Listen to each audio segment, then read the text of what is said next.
Okay, and we're live. And hello to all you teachers out there, kids out there that are doing remote learning. You're not in school. I'm not in school. Today we have a special guest, someone I met over the last 5 or 6 years. I would visit a school district down in Delaware. And every year that I go down there, there's this guy, Antonio Sacre. Did I say it right? You did, yes. And over the years, maybe the first year I didn't really say hi to him. Maybe the second year I talked to him a little. By the third year, we're just like, we're really going at it. So I thought I got to get Antonio on the show. So we're doing a little remote learning. Here we go. Antonio, by the way, where are you right now? Where are you sitting? What city? I'm sitting in Los Angeles, California, in my bedroom with the door closed because my kids are supposed to be remote learning at the kitchen table. And then I have two cats on the other side. You might hear those. And my wife for sure is going to come in and have to get something from the room or whatever. But that's where I am right now. Well, that's true. I'm in my room too, in Boston, Massachusetts. So I'm in Boston, Massachusetts. Actually, I'm in South Boston, Southie. He's in LA. Isn't this unbelievable? Unbelievable. We can't be in schools, but we can all talk together. It's great. Yeah, it is so great. Tell us about yourself. Well, the one thing is that I was born in Boston. I was born right in the city of Boston. That's where my mother's from. She's Irish, Catholic American. They all all of them now live in Cohasset and Weymouth and Dorchester. And my brother lives on the Cape. Is that right? Yeah. Right next to Cohasset. Cohasset is where my grandmother would take me, and we would swim that little cove there, cold water and horseshoe crabs, and then my brother lives on the Cape now, so that's feels like part of my heart. But my dad is from Cuba, from Miami. Well, he was from Havana, Cuba, and he moved to Miami. But some random way he met my mom in Boston, and we ended up settling in Delaware. So when I got invited to that author festival in Delaware, I see why you were in Delaware. That's right. I couldn't wait. And the first time I met you, I knew, of course, knew your books, and my kid was probably 3 or 4 years old, and I'm like, oh, I got to get these books. And I pulled out my little, the last $7 I had, because I only sold one book that day. And you're like, oh, no, I'm not going to take your money. I'm like, no, I know you got to, no, you said, I made him money. And he's like, take my books. You gave me like 50 books for my son. So I came home with almost all of the Who Would Win books and the alphabet books. And so I've been a huge fan of yours, both as a reader and just as a friend. And the Delaware Festival was huge for me, seeing you, and I loved going back to where I grew up, where I went to school in Delaware. But yeah, so then just been around now since then. That's great. So how did you get your first book published? I did come up as a storyteller. So I'm sort of the part of the oral tradition of people who, either share family stories or old folk tales and myths and legends. And I was a storyteller in Chicago. I went to graduate school at Northwestern University, and I discovered the world of storytelling, which is something I never grew up with. I didn't know about it. And in practicing that craft, I became one of the only, aside from Carmen, as a matter of fact, storytellers who was able to do it in Spanish and in English. And in Chicago, there's a lot of kids from Mexico and Puerto Rico. And so early in my career as a storyteller, when I didn't have that many stories and I wasn't that practiced yet, I was able to make a living because there was such a need for people who could do it in Spanish. So I was at a festival. I was invited to a festival not too far from Chicago in Wisconsin. And of course, I love festivals and love being there. And it was just a bunch of authors. There was Sandra Cisneros was there, and Francisco Alarcón and Juan Felipe Herrera, and all these people these books I had loved and studied. And they're all talking about their next book. Oh, my next book is coming out, and my editor's saying this, and my publisher's saying that. And I'm just amazed. And then the conversation turns to me, the young kid in the room, like, say, Antonio, when is your next book coming out? And I said, I'm not an author. Like, well, how did you get here? I said, I thought this was a storytelling festival. So I got invited to an author festival without a book. And all of them said, well, you have to get your books published. Your stories are beautiful. And I said, well, how do you do that? And they all started laughing. They said, oh, it's very easy. It's very easy. You write a good book. You've got a good book. I'm like, oh, thanks. I got a good book. They said, you mail it out to a publisher. I'm like, oh, great. And then you wait for the no's, and you start counting no's, and they're like, ha, ha, ha. And then they all went around the room, and they all told me about the number of no's they heard before their first book. Juan Felipe had 30 no's, and Francisco had 10, and they went on and on. And they said, and when you get to 30 no's or 50 no's, you call us up, and we'll give you some advice. But don't call us before you get that many rejections. I said, okay. Wow. Took me a year to get. It is good advice. When I got about 50 rejections, I called up Juan Felipe. I'm like, hey, I got 50 rejections. He says, okay. When you get 100, call me up and I'll help you out. The number kept going until finally 125 rejections later on, I had my first book come out. And this later on, I'll tell this story. So this is my very first book. I'm very proud of this book. It's called The Barking Mouse. It's illustrated by Alfredo Aguirre. He's from Mexico. And it's a book about the importance of speaking 2 languages. So this is a story that my grandmother, a version of it, my grandmother told me when I was younger. She heard it in Cuba. And then I began to tell it to kids. And then this is the first book that I had published. And then I had a number of other books come out I can talk about later on as well. Abrams Books for Young Readers published my next 2 books. One is called La Noche Buena, A Christmas Story, which is how Cubans celebrate Christmas Eve. And it's really just my family celebrating Christmas Eve. And then my favorite book and sort of my best-selling book is called A Mango in the Hand, a story told through Proverbs. And what's great about this book is the dichos, or the sayings that many families who speak Spanish grow up with. We have them in English and many other languages as well, but I collected my 10 favorite dichos, my 10 favorite sayings. Things like, when you're a kid, you might hear them from your old people, a stitch in time saves 9. Well, nowadays kids don't know what stitching is or even what that means, but these things existed, and I've collected them for my family in Spanish. And so that's been kind of it. And then the last book that I had come out was my first not picture book. It's called My Name is Cool, Stories from a Cuban Irish-American Storyteller. One of my friends calls me a leprechauno, a mix of the cultures. And so this is a story of family stories and folktales and myths. And this is kind of like my repertoire of stories that I tell when I visit schools. And then these are the books that I talk about when I talk about the writing process with kids. But really, I make a living as a storyteller, telling stories in schools and libraries and festivals and helping teachers use storytelling to teach writing and reading. And then out of that came the wonderful opportunity to be an author and to meet people like you and Carmen Didi and all these other amazing authors that continually help me and mentor me, both by what they're writing. And, I don't know what Carmen's writing now, because I know she's got a bunch of books, but her book, the Rooster Who Would Not Stay Quiet. I don't know if she talked about that, but that's a powerful book. And she's also super funny. So so that's a little bit of my process, my story. Her new book is about a wombat in Australia during the fires. Oh. And he builds a giant burrow, and all the other animals knock on the door and want to come in because there's a fire. Oh. So she saw the fires in Australia. Yeah. And then she, so I guess she did research and found out, I don't know, some of these animals that build burrows let 400 different species in. Some crazy. I don't remember if the wombat was like that. I might be mixing my story up with a turtle somewhere. Yeah. But yeah. Well, that's interesting. Well, Carmen is obviously, she's from Cuba too. I love her story that she settled in Atlanta, Georgia. So it's, that mix of the cultures that she has.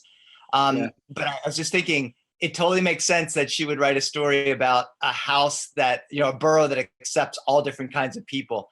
My grandmother's house was just constantly full. She lived with 3 generations in her house. It was her and her sisters, and then her sister's daughter, and then my brother. So the 3 generations in the house until she was pretty old. And there was always room in that house. We would have 30 people at the table, and it was a small house in Little Havana in Miami. So I imagine that's partly personal experience, Carmen creating a story where a bunch of different people fit in a house. And my mother sort of tricked us. She let anyone in the neighborhood in our house. Like some of the parents wouldn't let us go to their house. My mother would let everyone in, and she would feed everyone. And we didn't really know it. She was really keeping an eye on us. What I mean? I'm shocked, Jerry. She didn't have to worry about us. But I grew up in a house like that. I meet people today that are 60 years old, and they say, I just can't stop thinking about your house growing up, because there were so many kids. Well, of course, that's what I tell people, kids everywhere. 70 first cousins, all the kids in the neighborhood in my house. People say to me, where'd you get your ideas for your books? And I don't know. I've just been around kids my whole life, you know? Yeah. Yeah. So you can, what do you think we should do next? You want to tell some stories? I would love to tell some stories. You know what? I want to do this. So when I first started telling stories, I just told stories in Spanish. So much so that my material said the bilingual storyteller. And about 2 years into my career, people said, "Well, don't you tell stories in English?" And I said, "Oh yeah, I do. I also do stories in English." So now I'm just the storyteller, right?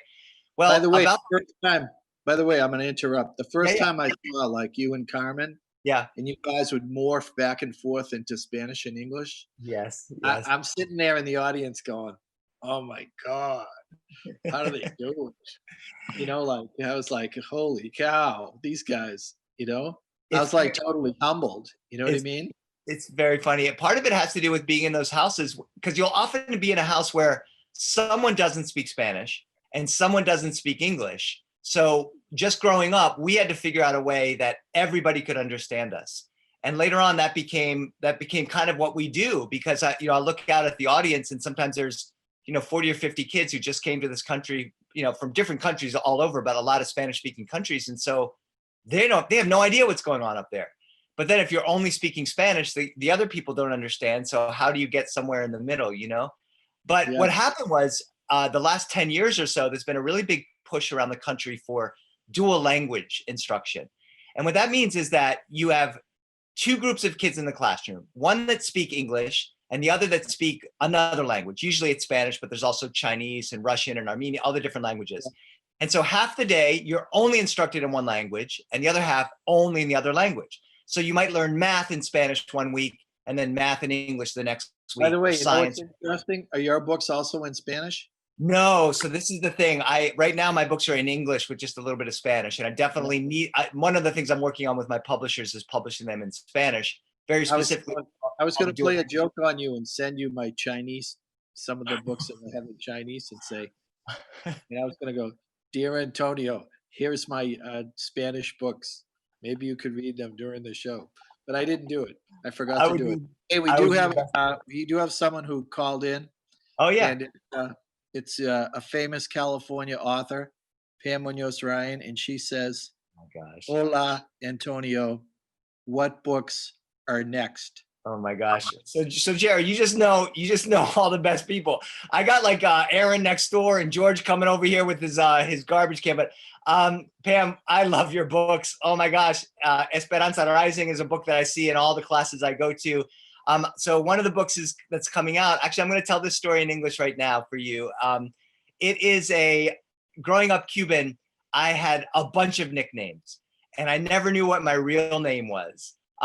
My mom, as a matter of fact, when I was a child, my eyes were closed all the time, so she called me Mr. Magoo. Do you remember Mr. Magoo? And Yeah. then my dad said, "No, no, no, aquí hablamos español.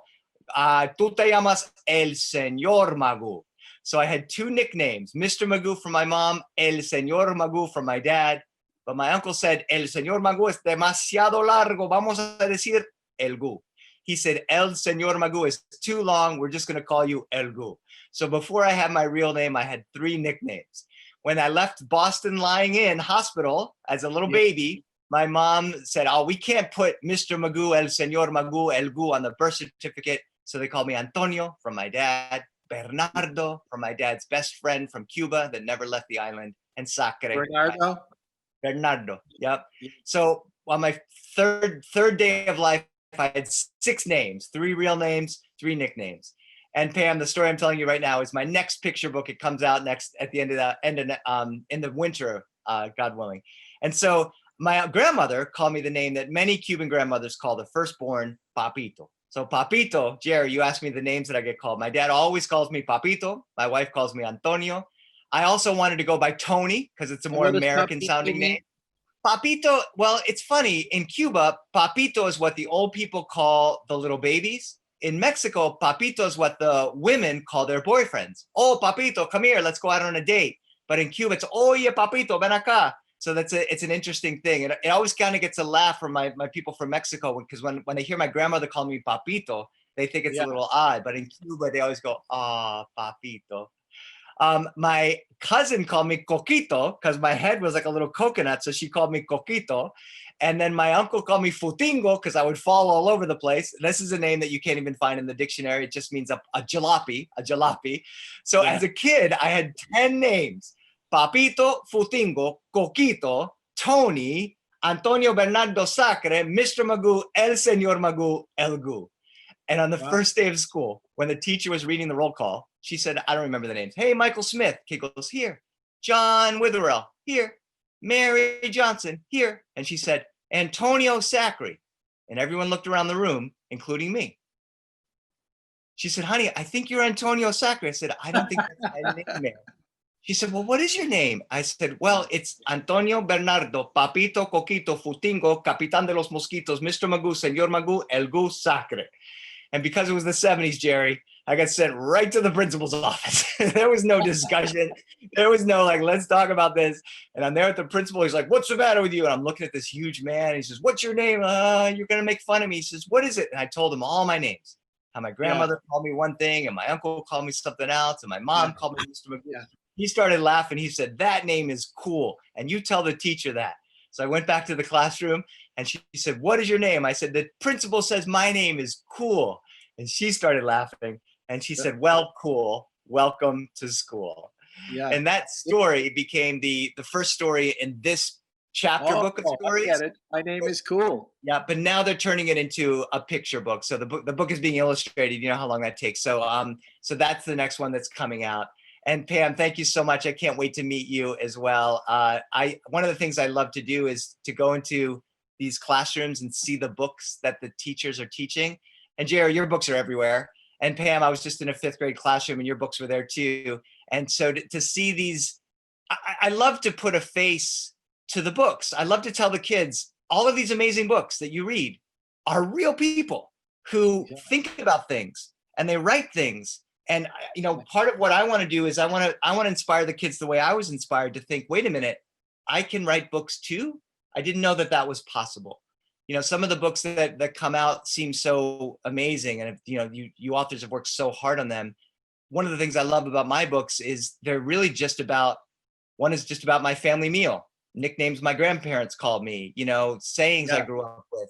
You know, these are things that we all have, that we all can write about. And my daughter's in 2nd grade, and these are the things she's writing about now too. So, yeah. It's by the way, you've triggered a memory. You've triggered a memory to me of nicknames because most people don't know this. But my father, every summer, used to just buzz our heads. He would line up every kid in the neighborhood, and we'd all be on the back porch, and he would just buzz our heads, you know, because they didn't want to do showers. They didn't want to clean fish guts out of your hair. They didn't want to get seaweed, pull seaweed out, any of that stuff, right? So they buzzed every kid. So they used to call me Spiderhead. So that actually worked its way into the extinct alphabet book. Oh my gosh. Spiderhead did? Yeah, I said this creature's called, or whatever it was, maybe it should be called Spiderhead. Something like that. So I bet nobody out there knows that my nickname was Spiderhead. There you go. You triggered a story. That's not as many nicknames as you. Well, I mean, that's the whole point of storytelling. You know, you tell a story. This is to talk to the teachers a little bit. When you're telling a story out loud, and I love reading books and I love showing the pictures, but I definitely love to encourage teachers to put the books down.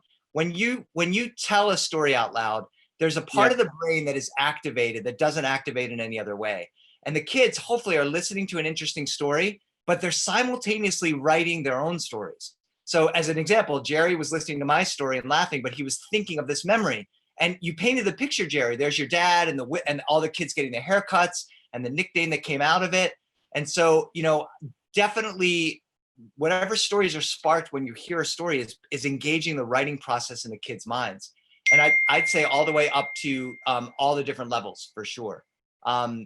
So yeah, You know what's interesting? When I give assemblies, I don't read my books. You know, I tell the story. Yeah. So I like I have the picture up on the slide. Yeah.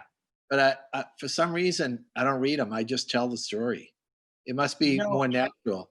It does. It comes out more natural, and It's more natural to just tell the story and not like read the book word for word. You know what I mean? for So I sure. love that. There's also the connection with the audience. And then also what I love, especially for the younger kids, especially if they know the books really well. I know your books, every library, every bookstore, what do you call it? A classroom that I go to, your books are dog-eared and they're all messed because people are just reading them. So when you try to tell a story, very Antonio, just read the whole. Wait till you're 67. The kids love pointing out when you're not reading it correctly. Oh no, you missed a word, or that's not how it goes, or so that's kind of a fun way to do read alouds with kids when they love the books. Well, that's great. So why don't you tell us one of your stories? Okay, so what I want to do is when I work with dual language kids, a lot of times I'm at the beginning of the school year and they're just learning the language. So the story that I almost always start with is The Barking Mouse. It's my first book because it deals with family. And so the first words that kids in kindergarten, first, second grade learn in Spanish when they're learning Spanish is about family. But also it's a joke that ties in. So I want to tell this story. Now I'm going to tell it entirely in Spanish. Now, for those of you who don't speak in Spanish, it talks about mama and papa. You probably know what they are. Hermano and hermana. You probably know what that is. And just in case you don't, mother, father, brother, and sister. And they are ratones. They are mice. The word for Spanish for mouse is raton, which sounds like rata, which is a rat. A family of rats is an interesting story. Ratatouille is a beautiful movie, but this is about a family of mice. Una vez había una familia de ratones. Mamá ratón, papá ratón, hermano y hermana ratón. Y se fueron a comer. Y cuando estaban comiendo, papá estaba con mamá, mamá con papá, y dijeron, oye niños, tú tienes que jugar. Y los niños, el hermano y la hermana, se fueron, porque papá y mamá querían besar. ¡Ew! Y se fueron jugando. Y hermano y hermana ratón miró un gato. ¡Miau! Un gato, ¡ah! Un gato. Hermana dijo, yo no tengo miedo del gato. Hola gato. Pero el gato quería comer los ratones. Y los dos se fueron corriendo a ver mamá y papá. Pero mamá y papá estuvieron besando. Mamá, papá, el gato va a comernos. Papá dijo, yo no tengo miedo del gato, yo soy papá. Pero cuando él miró el gato, él dijo, mamá, y dio la vuelta. Y los hermanos también. Ahí estuvo mamá, la familia y el gato.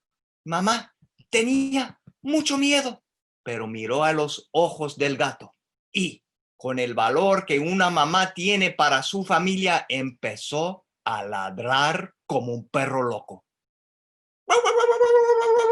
Y el gato salió. Mamá no podía creerlo. Hermano dijo, wow, mamá. Hermana, oh, mamá, eres inteligente. Papá dijo, me casé con una mujer inteligente.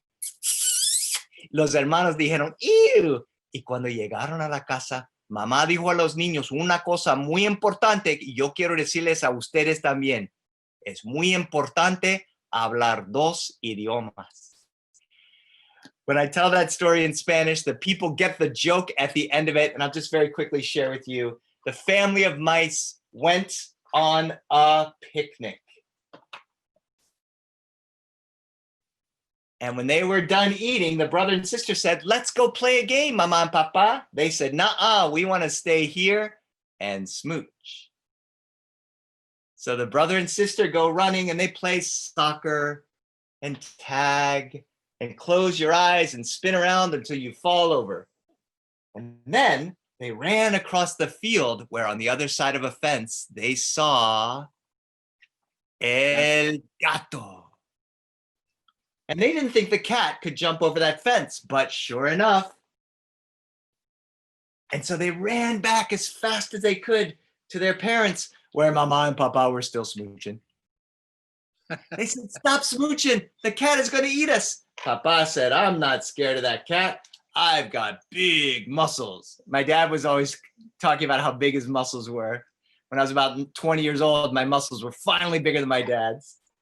But then when he sees the cat, Papa gets scared and he jumps behind Mama. Brother and sister go behind mama too. And I love this line, Jerry. I rewrote this page a lot of times. And when, with the courage a mother feels when her family is threatened, mama stood on her hind paws and looked right into the great green eyes of that cat. And she said,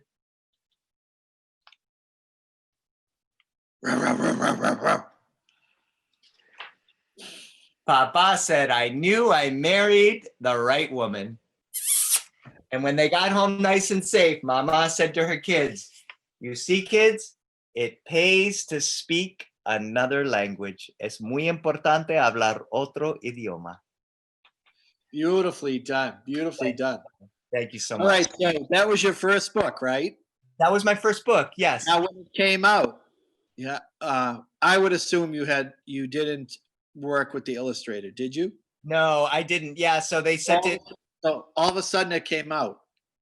Yes. It looks beautiful. It looks beautiful. Did you feel that way when you got it? I did. Thank you. It was published by Albert Whitman and Company, and they wrote the boxcar. They published the Boxcar Children's series in the 40s. So they were the only publisher to take a chance with me. I didn't have an agent. I had no, when you send out to publishers as a publisher, never been published before, they want to know what you've had before, who your agent is, who, this is all pre-social media. So I couldn't say I have this many followers, So yeah, when as a matter of fact, so when I finally got the call from the publisher, I called Juan Felipe Herrera. He's this wonderful, wonderful man. He's a poet and a children's author and a professor.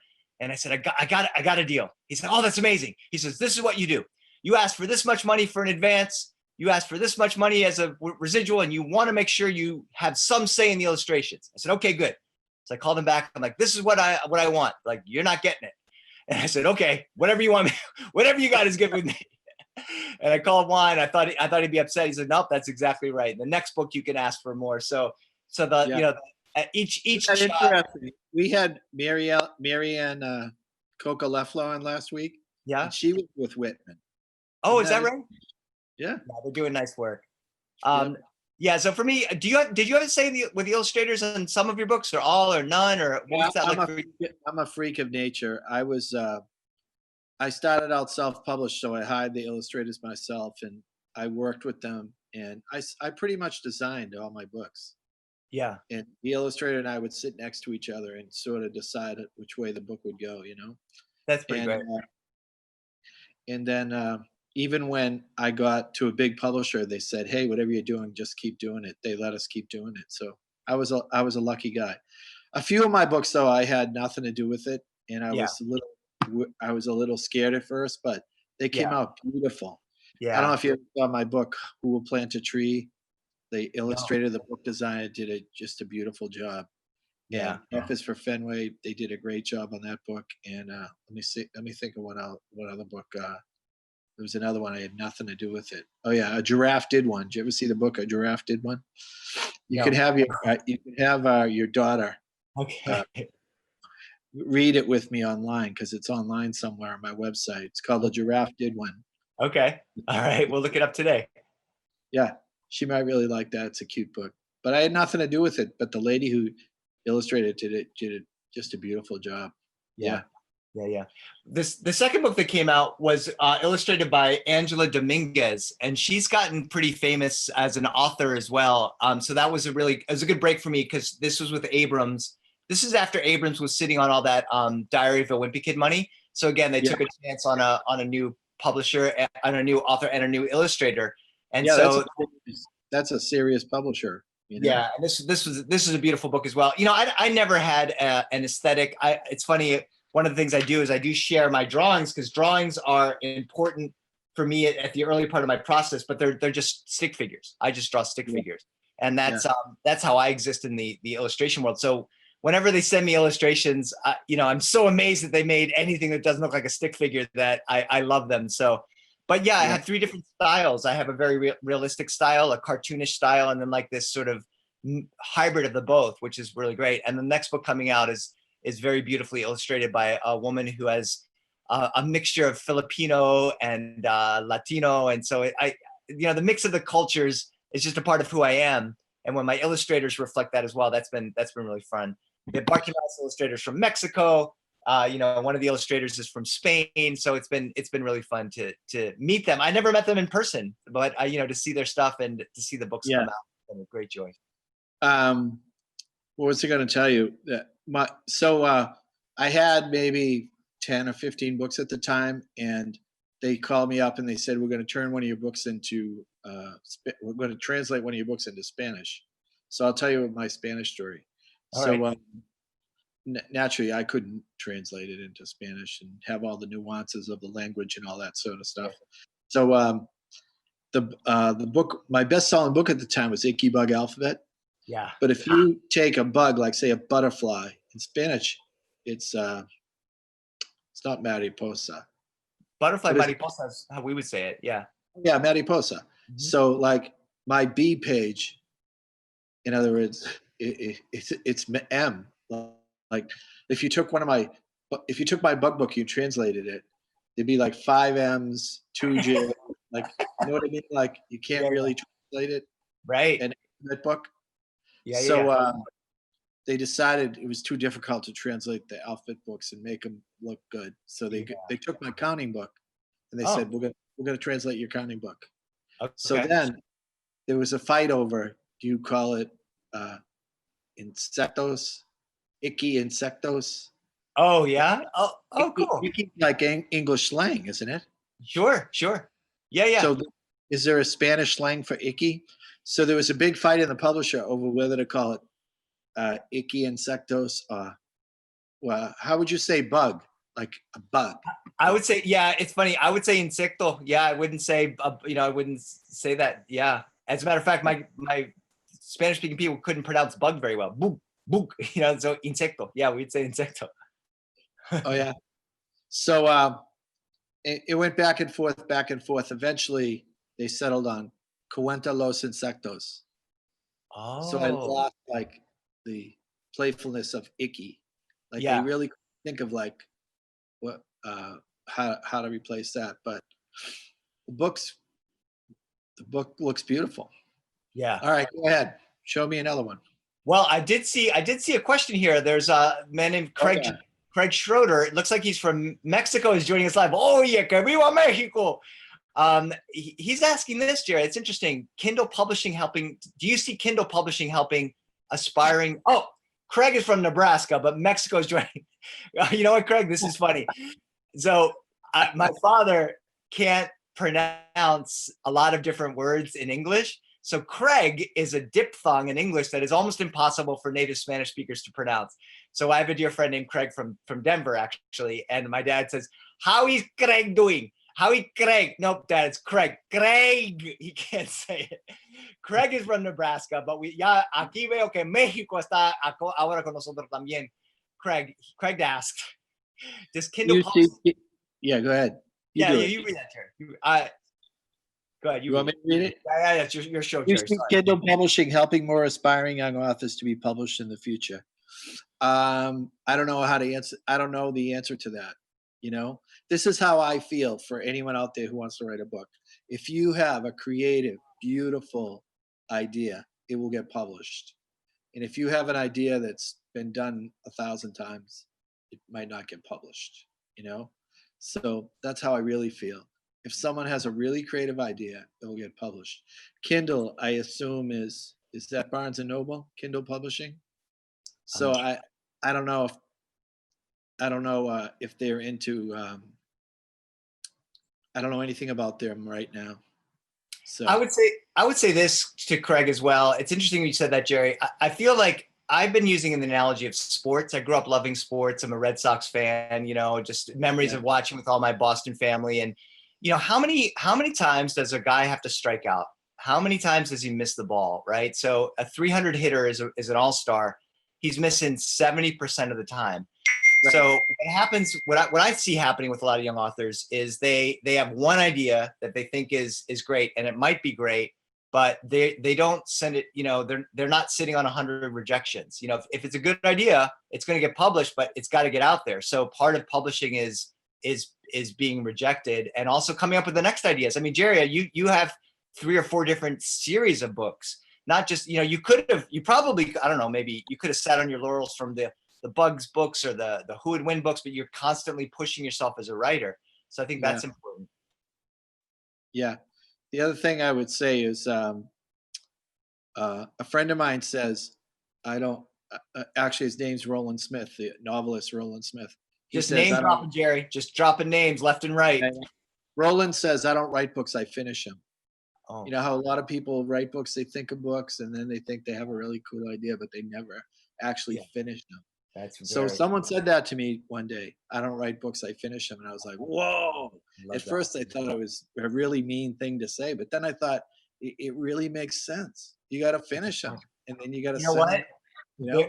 Very much so. And that leads directly into one of the biggest problems that teachers have teaching writing to kids that I'm finding is that kids don't want to rewrite.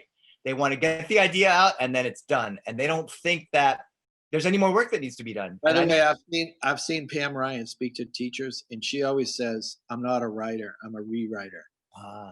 I like that one. I'm not a writer, I'm a rewriter. I love both of those things. I don't write books, I finish them, and I'm not a writer, I'm a rewriter. I think that that's both of those are just incredible. Yeah, for sure. Yeah. Yep. So, well, since it's your day, why don't you tell us your favorite story you love to tell? Oh, that's so sweet of you. The Barky Mouse story is a story I love to tell.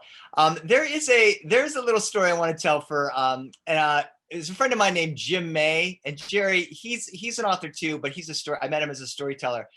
He heard this from somebody else. He told me, and I'm going to share it, and hopefully he'll get to tell it live. This is for every person who teaches young people. Here's Mr. Wiggle. Here's Mr. Waggle. They're best friends. They live on the other side of a huge mountain.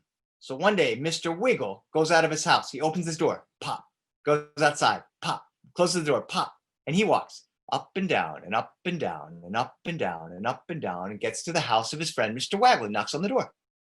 One more time. One more time, one more time. Nobody home. So he goes up and down and up and down and up and down, opens his door, goes inside, pop, closes the door, pop. The next day, Mr. Waggle wants to visit Mr. Wiggle because they're best friends. So he opens his door, pop, goes outside, pop, closes the door, pop, and he goes up and down and up and down and up and down and up and down and up and down. And now one thing is that when I tell stories to young kids, if it's funny once, it's funny 38 more times. So you just keep doing it. But also the repetition of the language when I'm teaching two languages, subió y bajó, subió y bajó, subió y bajó. If a kid is learning Spanish, she hears that 30 times in the story. So by the end of the story, hopefully she knows subió y bajó y llamó a la puerta. Nadie estuvo en la puerta. Y tenía que regresar a la casa. Y subió y bajó, y subió y bajó, y subió y bajó. Y abrió la puerta, pa. Entró en la casa, pa. Y cerró la puerta, pa. The next day, both Mr. Wiggle and Mr. Waggle decided to visit each other simultaneously. Simultaneously. That means at the exact same time. Y abrieron la puerta, pa. Salieron afuera, pa. Cerraron la puerta, pa. Y empezaron a subir y bajar, y subir y bajar, y subir. Y hablaron, y hablaron, y hablaron, y hablaron, y hablaron, y hablaron, y hablaron. And they talked, and they talked, and they talked, and they talked, and they talked, and they talked, and they talked. Now, if you're really young, or Jerry, you just keep doing this because you just keep getting laughs. And they talked, and they talked, and they talked, and they talked, until they were all talked out. So they gave each other a hug because they were best friends. Y subieron, y bajaron, y subió, y bajó, y subió, y abrieron la puerta, entraron, cerraron la puerta. And that night they said, good night, Mr. Wiggle. Good night, Mr. Waggle. That's a little finger play story from my friend Jim May. And yeah, if you don't know his work, you should have him on your story. He has a book called The Boo Baby Girl, which is his beautiful book about a girl facing some scariness, and she does a great job with it. And that's that story. That's the story I end with for 5, 6, 7, and 8-year-olds, with blessings from my friend Jim. Yeah, excellent. I've never heard that story. Yeah, it's kind of an old famous story. There's a question here from Susan Hutchins. Do I find it hard to translate my verbal stories into written form?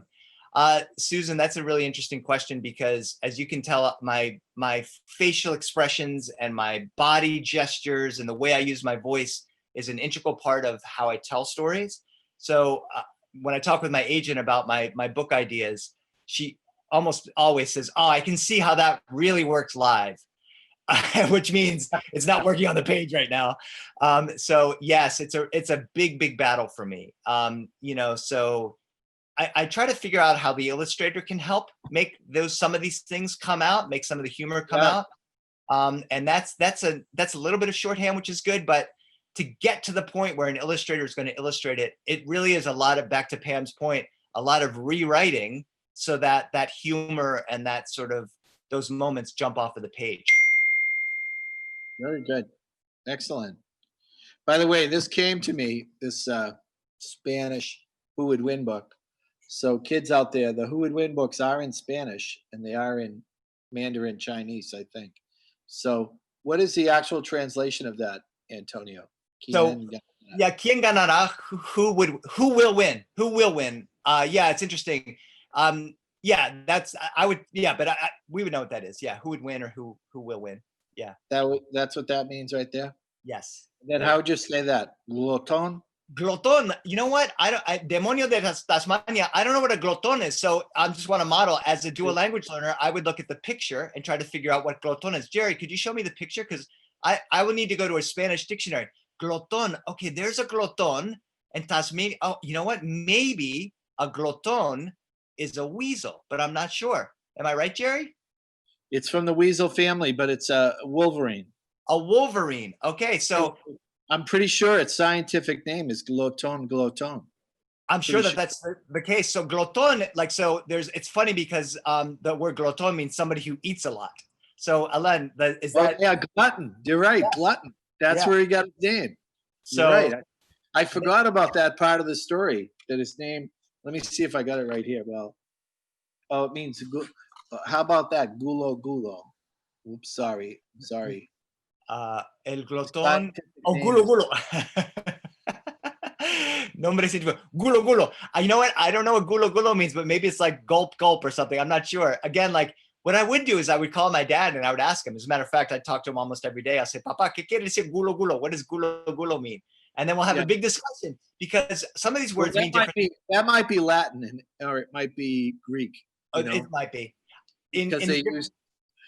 Yeah, the different Spanish-speaking cultures, we have different words for different things, actually. So that's an interesting barrier to translating books in Spanish. I'll make you do. I'll make you. So, kids, these are in the book, the Who Would Win books. Antonio, I'll make you translate that. Ready? Apodos, nicknames: Zorrillo, Gato Sucio, Gato de Montaña, Carcacoyu. Oh my gosh, that's perfect. These are all the nicknames. Little Skunk. Apodos means nickname. Yeah, Apodos means nickname. So Jerry, Apodos, we got Skunk, Dirty Cat from the mountain, and the Carcayu. I don't know what Carcayu means, but I love it. Carcayu.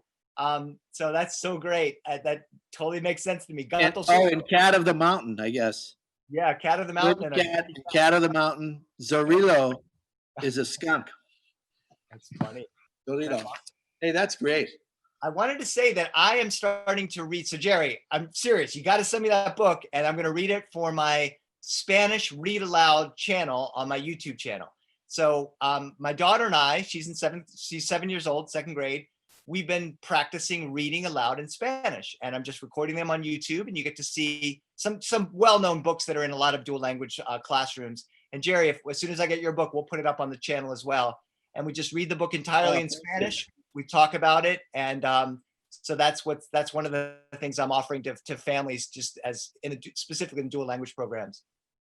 That's great, and I'll put it on mine also. Awesome. Someone says, "Can you share that channel?" So what would it be? Antonio Sacre.